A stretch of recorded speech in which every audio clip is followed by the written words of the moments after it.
Unitarianism started out as non-creedal, and for many of us in the early 1800s, being non-creedal was fine as long as being Christian could be safely assumed. 60 or so years later, around the end of the Civil War, when a few Unitarians began to identify as non-Christian, that assumption was no longer safe. The conservatives among us then felt that an official declaration positioning Unitarianism within Christianity was necessary after all. So starting in 1865, at the first Unitarian National Conference, the conservatives, who wanted Unitarianism to declare itself Christian, and the radicals who didn't, were at odds.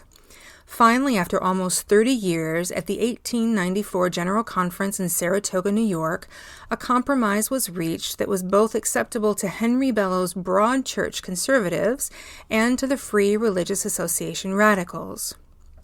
The new statement made reference to the religion of Jesus, but asserted that this religion reduced to love of God and love to man.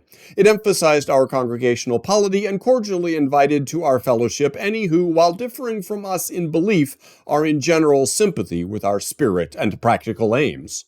2 years later, in 1896, the conservative Western Unitarian Association folded, just 10 years after it had begun, and despite having initially had all the backing of the national body.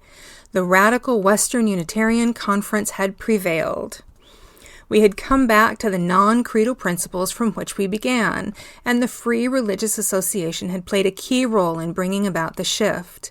The FRA included some non-Unitarians, but its main function was to keep the Unitarians true to non-creedalism. That function now fulfilled, the FRA began to fade, though it continued 20 more years before dissolving in 1914. The ground was laid for the emergence of Unitarian humanism.